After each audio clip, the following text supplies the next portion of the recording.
Good morning, everyone. Welcome to First Things First. Jenna Wolfe with Nick and Kevin. Chris Broussard is with us on a Thursday morning. What a fun show we have for you today.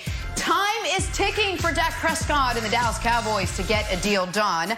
Can Cam Newton and Bill Belichick coexist? One Hall of Famer says, yes. I don't think so. And Wiles already says yes. Why in the world are we talking about Kawhi's health already yet again? To all be discussed over the course of the next hour. But on the heels of Patrick Mahomes' new deal, we turn our attention to reigning MVP Lamar Jackson. Is he the next quarterback to get paid? And if so, when? And if yes, what is a fair price for the second youngest MVP in league history? So the Baltimore Sun had this to say: if Mahomes got a reported $450 million and up to $503 million overall, how much could Jackson get? After breaking the bank Monday, Kansas City made Ravens GM Eric DeCosta's job at once a little easier and a little harder thanks to Mahomes' deal. The Ravens know what it costs one team to re-sign a superstar quarterback, and it ain't cheap. Nick, you think the Ravens should commit to Lamar the way the Chiefs committed to Patrick Mahomes? No, not quite. And that's not a shot at Lamar. I think Lamar's the fourth best quarterback in football, and if you wanted to argue he's second or third, I understand the point. He's consensus top 5 quarterback. But the reason the Chiefs could commit to Patrick Mahomes the way they did is because not only of the seemingly limitless upside of which Lamar shares. Lamar's upside is nearly as high as Patrick's. But because Patrick has, and this is critically important, an incredibly high basement, an incredibly high floor, an incredibly high downside, if you will. The variance between the best and the worst of Mahomes is relatively small. Lamar can't say that. And Lamar also can't say he is a fully formed, totally 100% well-rounded quarterback yet. There are still some holes in his game that unfortunately have been exploited in his couple playoff appearances. And so the Chiefs, people are saying it's $140 million guaranteed, but they have to guarantee each year of the contract a full 15 months before that year starts. So it's almost entirely guaranteed for a decade. And because of that, Broussard, it is the only player in the league I'd be comfortable giving that type of deal to is Russell Wilson, and Russell might be a touch too old. And so it's no shade to Lamar, but this was a once-in-a-lifetime contract, Broussard, for a truly once-in-a-lifetime player in Patrick Mahomes. In the words of my odd couple radio partner, Rob Parker, no way, no how. I'm sorry. There's no way you can give a 10-year or ultimately 12-year contract to Lamar Jackson at this point. And first of all, Patrick Mahomes has won an MVP, as has Lamar, but he's also won a Super Bowl. And he has a style of play that we know, barring, some unforeseen injury, he can last for 12, 15 years or more. The way he plays will last the test of time. Whereas Lamar, as Nick mentioned, he's been exposed a bit in the playoffs, and you wonder if when teams have time to prepare for Lamar, like a couple of weeks, then do they solve him a bit? I know he had big numbers against Tennessee last year, but Tennessee was a wild card team, and the Ravens only put up 12 points, which was like a third of what they did in the regular season. So Lamar, beyond all that, his style of play, I hope it lasts. I've been surprised that he's been able to play it for this long. But even if the number of hits and the wear and tear doesn't eventually get to him, age will get to him, and he'll have to stop running as much. He won't be as shifty. He won't be quite fast over time. And so, no, I'm not sure this style is going to last the test of time. And so he's going to have to become a much better passer, to Nick's point. And at this point, we haven't seen that. So, no, there's no way you can give him a 10-year deal at this point. Yeah, so here's the weird thing, Broussard. We might see this change, like, in 3 months. Lamar might stop running the ball. Like, the over-under on his yards have gone way down from last year to this year. Mahomes and Lamar have played basically the same amount of games. Mahomes played 3 more games. But Lamar's run the ball 352 times. Nick, Mahomes only run the ball 139 times. It's 200 more times. There's, everyone like holds their breath once Lamar doesn't slide. He hates sliding. Aaron Rodgers after the Packers game was like, hey, slide a bit. I'm like, I got you. And then he never slid. So I think we'll see Lamar sliding a lot more and basically playing a more conservative, safer style. And then, Nick, I have another question. Go wherever you want. You also call Mahomes a once-in-a-lifetime player. Like, we got a long time on this earth, you and I, and Broussard, and we all got a long time. You don't think you're ever going to see a guy like Lamar? You got 50 more years, 60 more years. I'm drinking Soylent, live 75, 80 more years. Like, you don't think you're going to see another guy like Patrick Mahomes for the rest of your life? It is hard to look into the future, but who's the oldest person covering the NFL? Probably Gil Brandt. So how many Patrick Mahomes has Gil Brandt seen in his lifetime? One. So, like, if you were 90 years old right now, he'd be a once-in-a-lifetime player. If you're 5 years old, will he be a once-in-a-lifetime player? Well, I don't know. He might have a son who could, emulate some of what he does. I guess we'll wait and see. But there is an element to every Lamar Jackson conversation that I think goes unsaid that I'm going to go ahead and say, which is before he was drafted, he was subjected to some ludicrous analysis, and it bordered some of it on offensive about how smart he was, his ability to handle an NFL offense, even though he was in a pro-style offense at Louisville. And because of that, folks that wanted to push back on it became deeply entrenched on the other side, which is Lamar's going to be a star, wait and see. Even, I think, some folks who weren't quite sure of it, they wanted to not be on the wrong side of the argument. And then Lamar comes out and wins a damn MVP, and those folks understandably feel totally vindicated.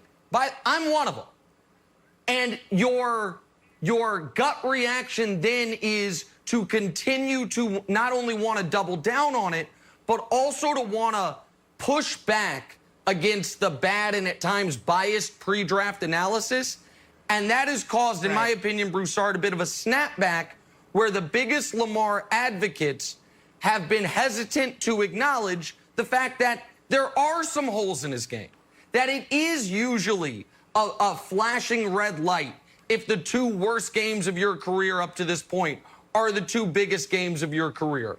That he's a better passer than a lot of people gave him credit for, Broussard, but still, when teams want to beat them, they try to make him pass. You can be a Lamar Jackson fan and advocate and be on the right side of the draft discussion and still acknowledge those things.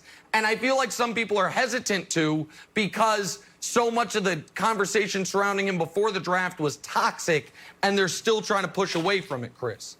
No, I hear what you're saying. And look, the bottom line is this. We have never seen a guy like Lamar Jackson, period. And Michael Vick did not run as much as Lamar Jackson, and quite frankly, didn't run quite as well as Lamar Jackson. So this is all an experiment. Again, I was surprised that he made it the way he did last year throughout the entire season, was healthy. Can he do that again? Look at Cam Newton. He's twice as big as Lamar Jackson, and the hits have taken their toll on him. Over time, they will eventually take their toll. We've talked about it a lot last season, Nick. Lamar's got to improve in passing to his wide receivers, particularly on by the sidelines, outside the numbers.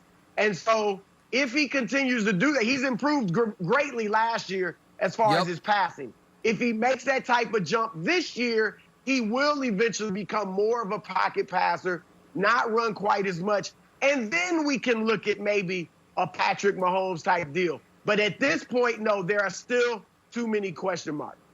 We talk about Lamar's style of play, but it was Patrick Mahomes who actually got hurt last season. After Lamar and maybe Deshaun Watson, is Dak the next one on that list? His deadline to get a long-term deal done with the Cowboys is fast approaching. This is First Things First. Drawing a blank, guys. The Dallas Cowboys, have less than a week now to get a long-term deal done with Dak. And NFL.com reports that a deal from Dallas is on the table, but it's longer than Dak wants. He doesn't appear to want to budge. Cowboys don't appear to want to budge. So, Nick, with less than a week to get a deal done and seemingly no budging, Dak should feel blank.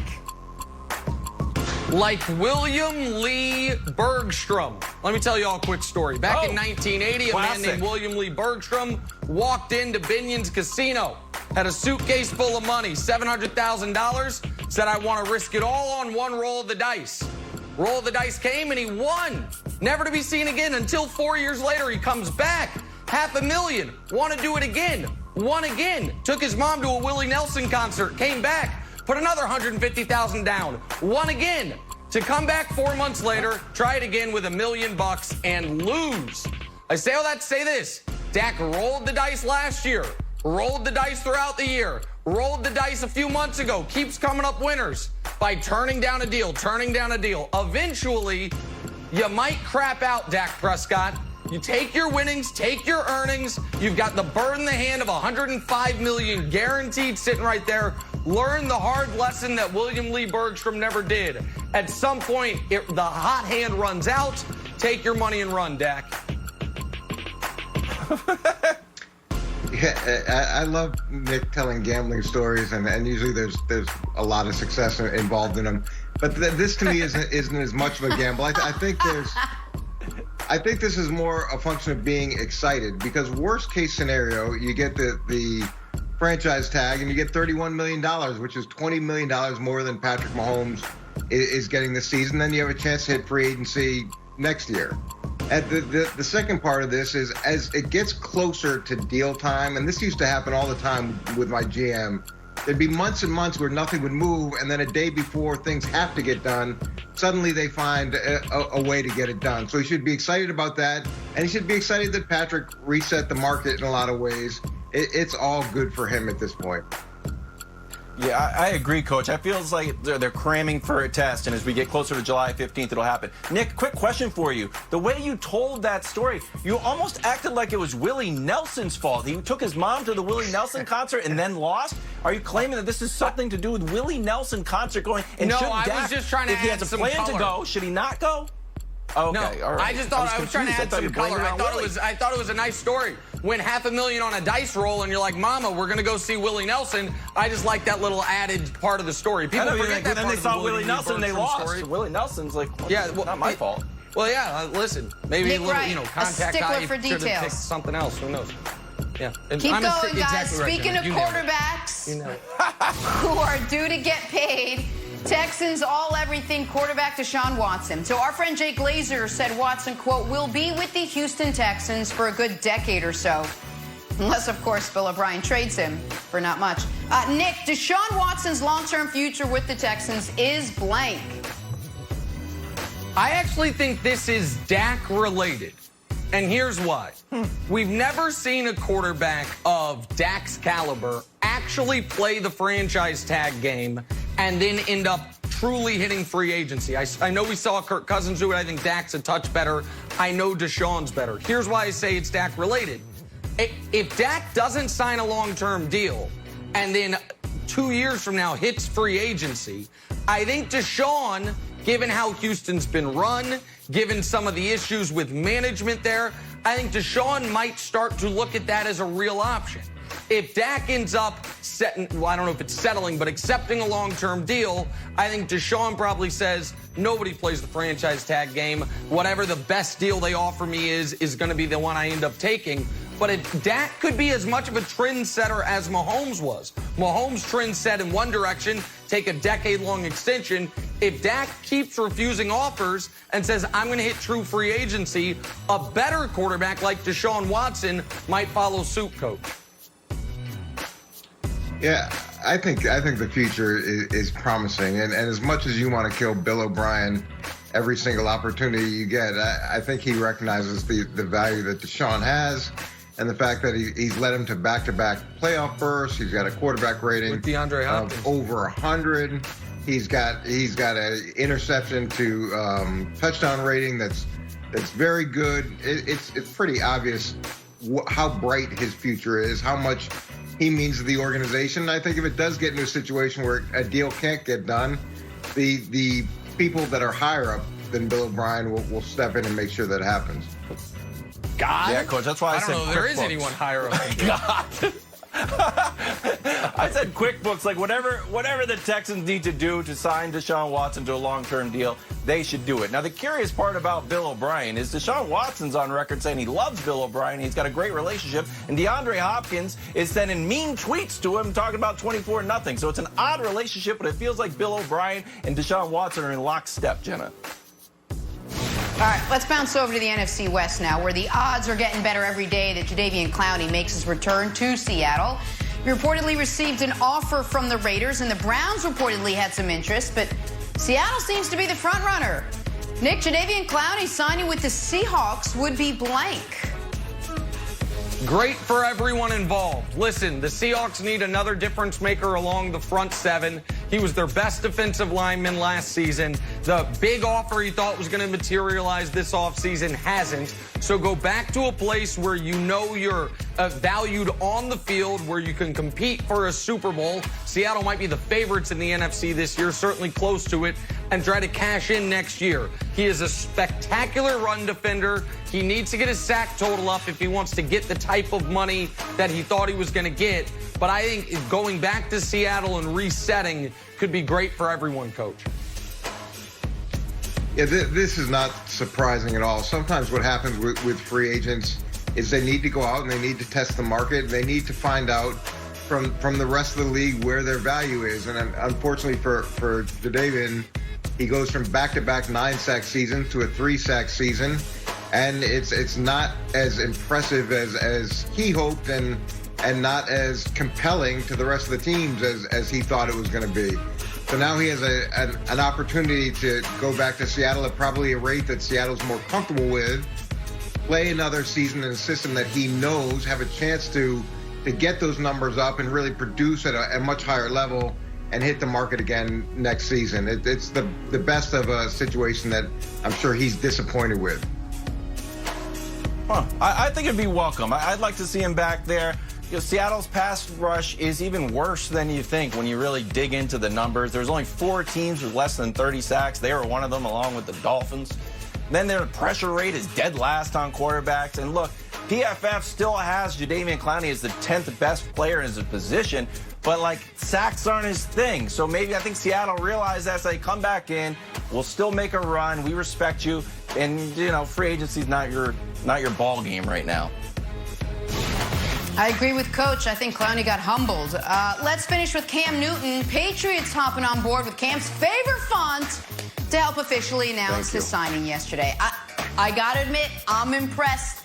You know what would really impress me? If they start printing all the playbooks in this font. That would be something I could see Belichick doing. Nick, the Patriots welcoming Cam Newton with his favorite font is blank. Sign of things to come. My, oh my, how times are changing in New England. Oh, Cam's going to have to learn Tom Brady's playbook. No, he's not. They're going to adjust to what he does well. Oh, Cam's going to have to catch up with the head start Jared Stidham has.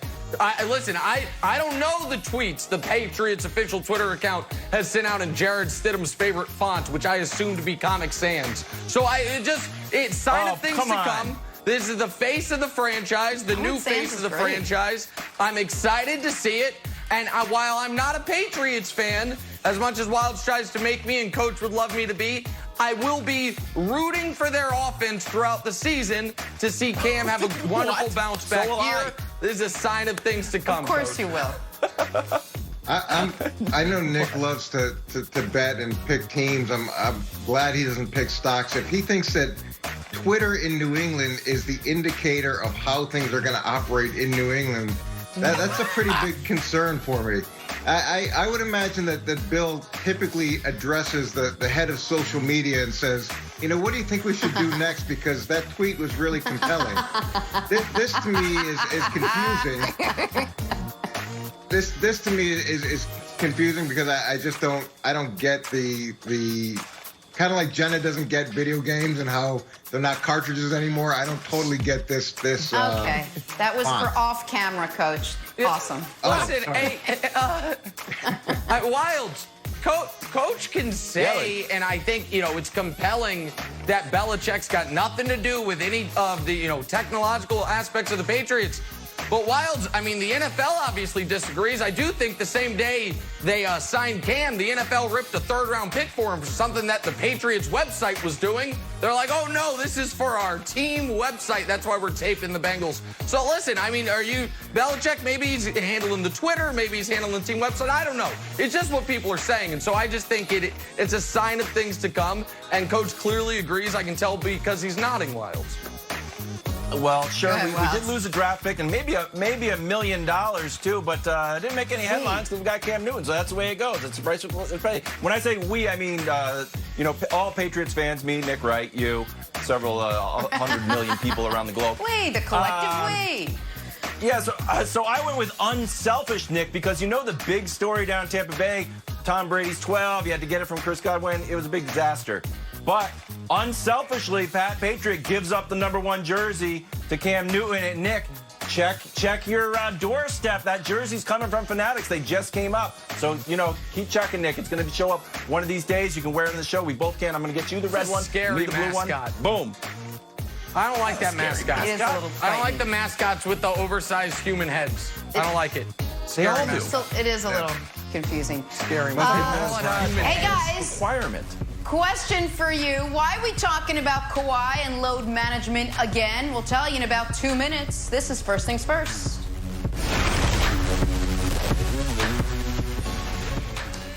On Sunday, NASCAR Cup Series action takes off from Kentucky Speedway, 2:30 Eastern on FS1. Then how about this? For the first time ever on Wednesday, the NASCAR All-Star Race takes on the short track at Bristol Motor Speedway. You can see all your favorite drivers in action starting at 8:30 Eastern on FS1 and the Fox Sports app. Looking forward to that. We're back here with Chris Broussard. Time for stories to start your morning, Broussard. Nice. Here we go. The Nets signed Jamal Crawford to a one-year deal yesterday. Remember, Brooklyn had 3 vacant roster spots after traveling to Orlando Tuesday with only 12 healthy players. Nick, start with you. The last game Jamal Crawford played and he scored 51 points. How many points do you think he averages when the NBA picks up again? Oh, all of a sudden he's going to have to be one of the Nets' go-to scorers. So in the Nets' very abbreviated run, I think he could average, 18 points a game because I think he's going to get the opportunities. Listen, Jamal's old. Everyone loves him. If he balls out, maybe he gets a spot in the league next year. I think it's probably a wrap for him, Wilds, but I'm excited to see him get one kind of farewell tour and see if he catches on somewhere. Yeah, I think you're right about 18, Nick, but I think it's going to be a weird 18. I think there's going to be some games with 9. I think there'll be a game with like 31. So I'm expecting a big performance out of Jamal Broussard. Man, I hope both you guys are right. I love Jamal Crawford. He's one of my favorite guys in the league. He's a lot of people's one of their favorite guys. A lot of people say he's your favorite player's favorite player. But 18, wow. I know, look, his last 3 games he played, he averaged 35 points. Jenna mentioned the 51. Yes. But it's hard to see that. I say 12. Oh, okay. All right, well, let's stick with Brooklyn. They still have those 2 spots to fill. They're reportedly moving toward a deal with Michael Beasley. Nick, how much do you think Durant's friendship with Beasley maybe would influence this signing? Well, I mean, yeah, listen, Kevin Durant maybe hasn't played a game for the Nets, but he helped oust the coach. I think he's already picking the next one, and now he's doing the roster spots as well. So KD's got his hands in a lot of pots right now. Good for him, keeping himself busy while he's rehabbing. We hope to see him back as one of the 5 best players in the world next time he's on the court.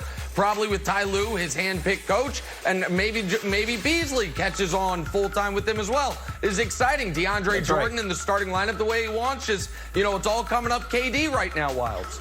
I love it. I love it. Look, he's number 2 pick. He never, really hit his potential. But KD always thought that he never got a fair shot. Thinks he can play in the league at a high level. Broussard, they still have one more spot. I want to see Isaiah Thomas on that team, too. Hey, that's not a bad name. It is so interesting how Kevin Durant is just following in the footsteps of LeBron. You mentioned it. Look, he joined the super team. He started the boardroom kind of like more than an athlete.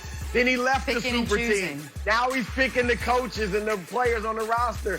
I like it. And look, it's slim pickings out there. Beasley is a scorer, and I think, hey, if he's on the team, he deserves to be. I'm sure KD would love to know that he's following in LeBron's footsteps. All right, moving on to Kawhi Leonard He now. bought a soccer team, too. He did. Oh, good call. Chris Haynes reported last night Kawhi did not travel with the Clippers to Orlando on Wednesday, reportedly given permission by the team to tend to a family matter.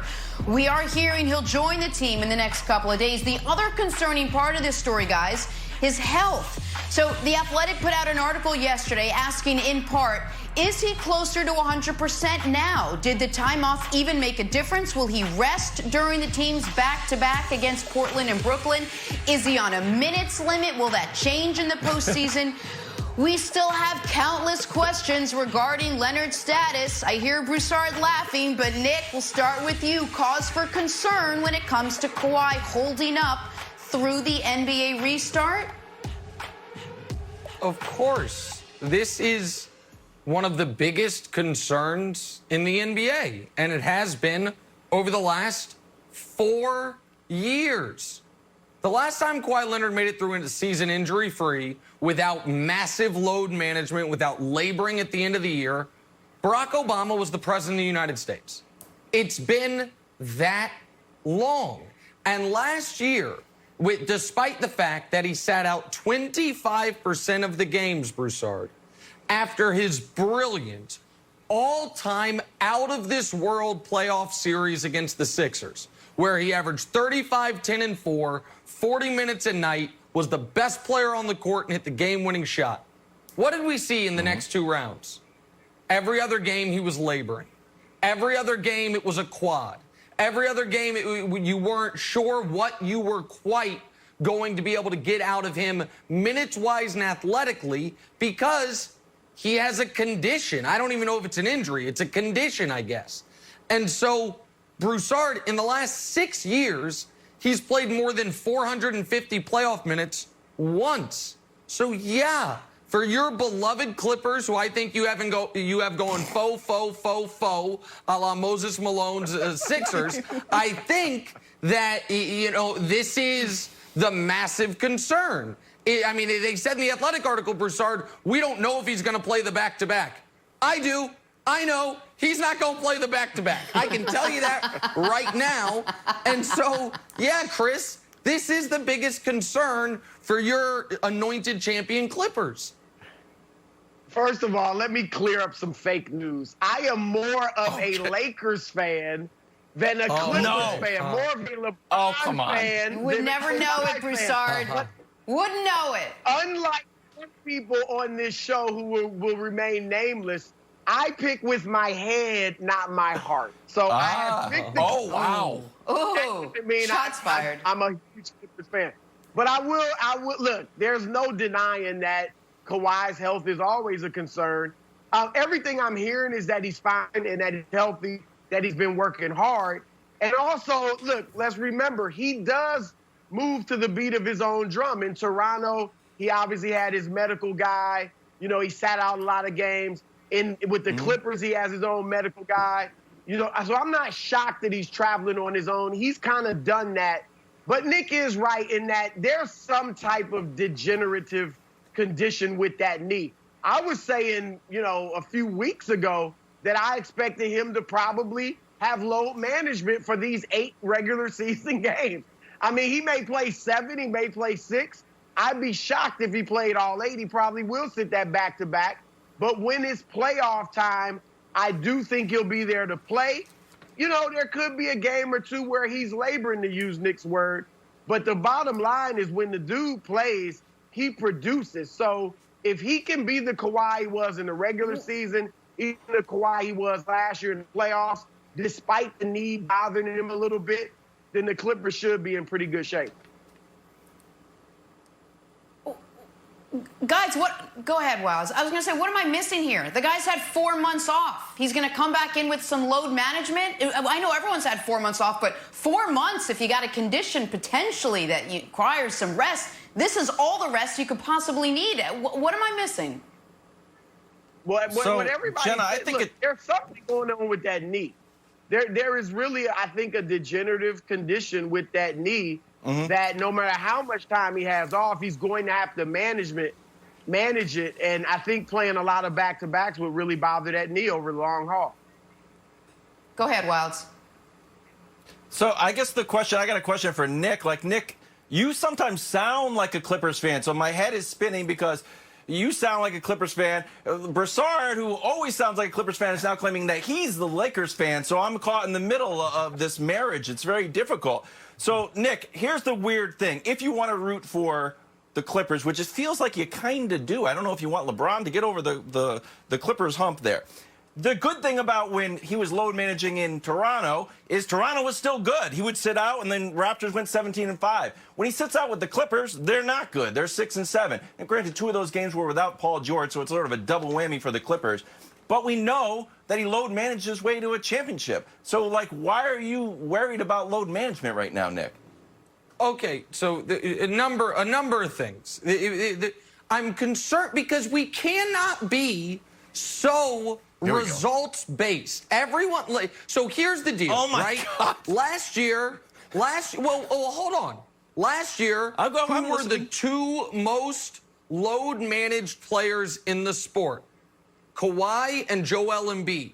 They played each other in a playoff series. So whoever won, you could argue, well, load management worked. Somebody had to win that series. In the finals, if people believe the Raptors would have beaten a healthy Warriors team, then more power to them. I saw a Warriors team that had Kevin Durant for a quarter and a half, had Klay Thompson blow out his knee, still have them in a 2-point game with a minute left in Game 6 of the finals and be that close to a Game 7. So this idea that, well, Kawhi has hacked the system. This is how you succeed in the NBA. The way you succeed at playing basketball is to actually not play basketball. I find that to be curious. You mentioned they're 6-7 in the games he's missed. Now they are getting almost let off the hook's the wrong word, but they're not being punished for the fact that they are the 3 seed. They're probably going to end up being the 3 seed due to some of that load management, but due to the fact that there's no home court advantage. But Jenna, you say he's had 4 months off.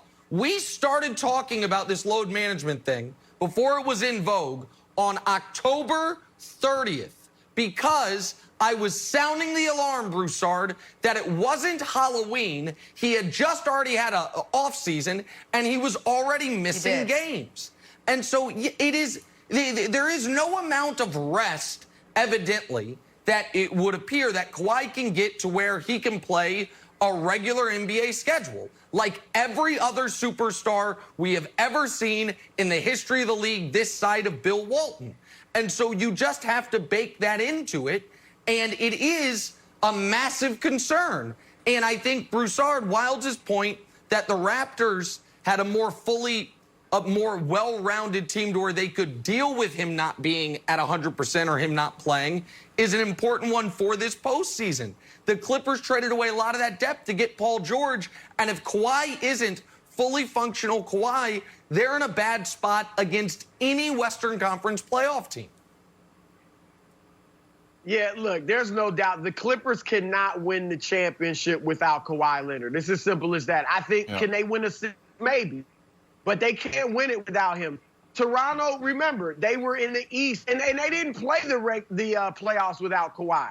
In the regular season, they were fine. They wouldn't have went very far in the playoffs without Kawhi, I don't believe. I don't think they would have gotten past Philadelphia. They barely did, even with Kawhi. Yep. Obviously, they wouldn't have beat the Clippers, Nick, or the Warriors. Nick is right about that. So, yeah, this is concerning. They don't have a prayer of winning the championship or going deep in the playoffs if Kawhi Leonard cannot be Kawhi Leonard. All right, we're going to load manage this segment by taking a commercial break. Talk some football. Will Cam Newton and Bill Belichick be able to coexist in Foxborough? One Hall of Famer's got some doubts. Next on First Things First.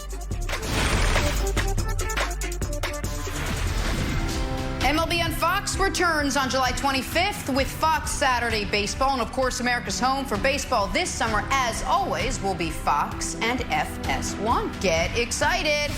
All right, guys, we'll talk some Cam Newton in a second. But first, we are crazy in glove, said Beyonce. Check out Tigers center fielder Derek Hill. Ridiculous over-the-shoulder grab. A lot of people don't know this. Coach Mangini comes from a big baseball family. He's also not easily impressed. Tell me this impressed you, Coach. This really impressed me. The speed, the athletic ability, the change of direction. Yeah, I wish I could do any of those things. Are we 100% sure catch, this is the Wild. catch, Nick? Are you sure? Yeah. This is like, I mean, I've seen Edelman do this before. Oh, That that's right- not I a think that's a catch. little grass. But it You're was a right. catch. It's not a catch. Wild is right. It's not a catch. It was a catch. I'm sorry. This is not a You're car. right. This is not a car. Next up, guys, Ja Rules. Ja Morant surprising his dad with a new car. It is seemingly all the rage lately. Pretty cool moment, Nick, no? Oh, I love it. My dad turned 70 in a month, and I asked him what he wanted, and he texted me a picture of a 56 Chevy Bel Air. So I'm like, oh, maybe those are cheap. Hey, spoiler alert, America, they ain't cheap. So I mentioned that, congrats to Ja Morant. Also, Coach Mangini, you and I had talked a lot about getting involved in some finances together. I'll take a bridge loan of about $30,000, and then we can talk more, because I would like to get my dad that car, have this viral moment. I think it'd be a nice thing. Why? So you can go to the casino and put it on red? Yeah, because it's Then a go to Willie Nelson concert. The 56 Yeah, now we go Bel to Air is a Willie Nelson. $60,000 car. So I borrowed 30, All right, we gotta double move it, on. and we're good. You guys, check this out. Getting up to speed. Chiefs do everything receiver McCole Hardman hitting 23 miles per hour on the treadmill. It's a shame, Kevin, that the Chiefs have no speed on their team. No, I'm just not out on treadmill videos. I want to be optimistic. I want to be positive. I know it's a Chiefs play. I just don't like. I don't like treadmills personally. I find them terrible. I think they're awful. 23 miles per look how hour? fast I can. Just blow your mind. Well, it's like a slow 20. I don't know. That's like a 3:30 for 20 seconds. I don't know, Jenna. I'm not a treadmill guy. The Not a speed treadmill limit guy. in my neighborhood here is 20, just to give you some context. What do you think, Nick? Well, yeah, I mean, he's like the fourth fastest guy on the team, Coach. So, I mean, if he wants to be one of the faster guys on the fastest team maybe in the history of sports, he's going to have to pick it up. So this is good training. Oh, this is Now they don't need any more talent. On to Cam Newton now. So the Patriots officially announced the Cam signing yesterday, a one-year incentive-laden deal. They even used Cam's special font to announce it. So Fox's Tony Gonzalez joined Colin on The Herd yesterday to give his thoughts on how Cam and Bill Belichick will coexist. Take a listen. This is an odd couple. This is I don't know. I'm trying to think of an analogy for it. I don't know, oil and water. Judging from what I've heard about Cam, and I don't know him personally, and judging from what I've heard about Bill Belichick and the Patriot way, it's not fun. And Cam likes to have fun from what I've heard. So I just think that culturally, I see this being a tough fit. I'm not saying it can't work. Well, what do you think, Nick? Should Patriots fans be a little worried about whether Belichick and Cam can coexist together? Fellow Patriot fans. With respect to the great Tony Gonzalez, the third greatest player in the history of one of the greatest organizations in sports, the Kansas City Chiefs, this is not the concern. Is it a concern? Sure. But as Marlo Stanfield would say, that's one of them good problems. I would rather my concern be my all-time great head coach might have slight I don't even want to say personality issues, slight different personality philosophies with my super talented quarterback than the other door the Patriots could have been walking through, which is my head coach and my quarterback see everything perfectly aligned, but the quarterback's not any good. Because there's a lot of people who I'm sure see football and philosophy the way Belichick does, but they can't throw a 12-yard out, and so they are of no use to him. And I will also say this, and Coach Mangini, you obviously were there, so you can correct me if I'm wrong, but I've seen a great video of Bill Belichick saying he does not mind if you celebrate after a successful play. He does not mind if you succeed and in the moment you enjoy your success as long as you get right back to doing your job. I think the idea that, especially given Belichick's glowing public comments before they got Cam, that he and Cam won't vibe, I don't know that that's true. I don't think they'll shop at the same, clothing stores, But I think football-wise, they could get along quite well. And I don't think the Superman stuff is going to bother Belichick the way a lot of people say it will. I don't know where you fall on it, Coach. I agree with Tony. I think that this should be a giant concern. Outside of the injury concern, I think that's the first thing that you got to get past. And then this is the second thing. And there was nothing wrong with Adalius Thomas when they signed him to, I think, the biggest free agent contract that the Patriots had done under Bill Belichick, but it didn't work out. Remember, he got sent home because he was late and then publicly spoke out and was suspended for a game. And then you got a guy like Michael Bennett who was suspended for a game, and Chad Johnson didn't quite work out. It's not for everybody, and it doesn't mean that they're bad players or untalented players. They can't work somewhere else. But it's you need to adjust to the way that they do things. And Bill's gotten a little bit older, and typically when people get older, they don't get more flexible in the way they do things. They tend to get more ingrained in the way they do things. And that being reinforced by 6 Super Bowls and unprecedented success, you need to go there and you need to do it the way that they do it. Now, the other thing I'm going to add is when they had Tom Brady, the greatest at his position, who was willing to be coached hard and do things the way that the team wanted him to do it, it was easy for other really talented players to come to that building and say, oh, if Tom can do this, I can do it too. You don't have that anymore. So there's potential for this not to work out because of that. Okay. If this doesn't work out, I'm moving to Toronto. I'm going to root for the Argonauts, or if Rocket Ismail is still up there, because this has to work out. And I think Tony and you, Coach, have some fair points. You mentioned Thomas, you mentioned Bennett, Joey Galloway, Tebow, Chad Johnson, Albert Haynesworth. We've had a few signings that haven't worked out. We also had, and Dusty, I don't know if you printed it out, Randy Moss, his name is. He had 3 touchdowns, and then he had 23 touchdowns. And Nick, correct me if I'm wrong, I believe we went 18-0 that season. So I think we're going to be okay. Because here's what I think Cam Newton likes to do more than anything else: winning football games. And when you look at the Patriots' dominance and point differential for the last 14 years, there's Bill Belichick on the left, and there's wonderful Cam Newton on the right. That's what Cam Newton is interested in. That's why he took this small contract when we know that he could get a bigger contract somewhere else. So I think winning football games is all that matters right now to Cam, Nick, and I think it's going to work perfectly. Kevin, I went to Toronto last year. It's a really lovely place. So, and I think that you can actually, I don't know if you can get in right now, but there's some nice spots for you and your family. I think the kids will be happy. There's a great international school there as well. Look, as much as you want to cite the one example where it did work, that goes back to my point, is when you have Tom Brady who's sitting in the meeting and he's getting coached the same way that everybody else is getting coached. It's hard, even as a Hall of Fame player, to come in and say, okay, I'm going to do this differently. Okay, I'm going to come in and you're going to bend to the way I want to do things, and I'm not going to adjust to the way you want to do things, even though you've had the success that you've had. And people have tried it. People have tried it, and it didn't work out, and they cut him and they moved on from him, and that's just the way it is. So if Cam's willing to adjust, I think it'll work out. If not, he's going to be gone early. Wait a second here. This is so frustrating. A couple points. The Patriots previously had 2 GOATs, Brady and Belichick. And last I checked, one of those GOATs is the one that just signed Cam Newton. That's first of all. Second of all, Cam Newton not working hard or not being coachable has never been an accurate knock on him. Norv Turner said, we're going to remake your throwing motion. Guess what? He remade it.